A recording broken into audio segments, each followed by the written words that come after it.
সুরঙ্গ মুভিটি দেখতে হলে এই চ্যানেল লাইক এবং সাবস্ক্রাইব করে পাশে বেল আইকনটি বাজিয়ে দিন। হ্যালো বন্ধুরা, কেমন আছেন? আশা করি ভালো আছেন। আমি অনেক ভালো আছি। বন্ধুরা, আবারও নিউ ভিডিও নিয়ে আপনাদের মাঝে হাজির হলাম।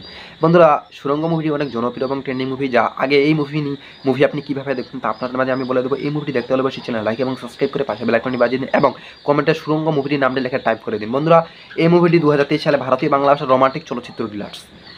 যা এই মুভিটি নিয়ে আমি আপনাদের মাঝে কিছু গুরুত্বপূর্ণ এবং ট্রেন্ডিং গুরুত্বপূর্ণ কথাবার্তা তুলে ধরার চেষ্টা করবো এবং তুলে ধরবো। তার আগে আপনি আমার এই ভিডিওটি একটু কেটে কিংবা স্কিপ করে দেখবেন না। ভিডিওটি সম্পূর্ণ আকারে দেখতে থাকুন এবং আমার সাথে থাকুন। সব বন্ধুরা, চলুন এই মুভি নিয়ে কিছু গুরুত্বপূর্ণ ট্রেন্ডিং কথাবার্তা আপনাদের মাঝে তুলে ধরা যাক। বন্ধুরা, এই মুভিটি সুরঙ্গ মুভিটি 2023 সালে ভারতীয় বাংলা ভাষার রোমান্টিক চলচ্চিত্র ডিলার্স। ভারতীয় বাংলা ভাষার রোমান্টিক চলচ্চিত্র ডিলার্স না বন্ধুরা, এই মুভিটি বাংলাদেশের রোমান্টিক চলচ্চিত্র ডিলার্স। যা এই মুভিটিতে পরিচালক হলেন রায়হান রাফি, যা আমাদের অনেক ভালো একজন ট্রেন্ডিং পরিচালক, যাকে কাটানো অসম্ভব। বন্ধুরা, এই মুভিটি তিনি ছিলেন পরিচালক এবং এই মুভির শ্রেষ্ঠার সঙ্গে অভিনয় করেছিলেন আরফান নিশু। অবশ্যই আপনারা তাদেরকে ভালোভাবে চিনেন যে এই মুভিটি তিনি অভিনয় করেছিলেন, যিনি একজন নাটকের অভিনেত্রী ছিলেন।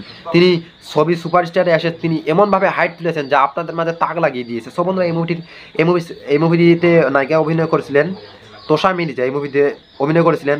বন্ধুরা, এই মুভির মুক্তির তারিখ হলো 29শে জুন 2023 সালে মুভি মুক্তি পেয়েছিল বাংলাদেশে এবং 21শে জুলাই 2023 সালে মুক্তি পেয়েছিল ভারতে। বন্ধুরা, এই মুভির সময় চলমান ছিল 1 ঘন্টা 50 মিনিট এবং দেশ ছিল ভারত এবং ভাষা ছিল বাংলা। বন্ধুরা, আরও আপনারা শুনলে অবাক হয়ে যাবেন যে এই মুভির নির্মাণ হলো 2 কোটি এবং এই মুভি আয় করেছিল 15 কোটি টাকা,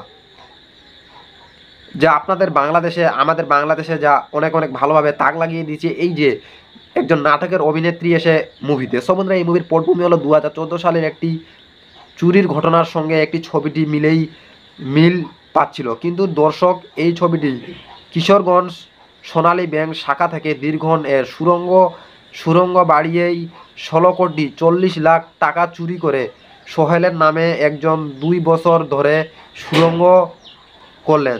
চুরির মাত্র 2 দিনের মধ্যেই পুলিশ হাতে ধরে।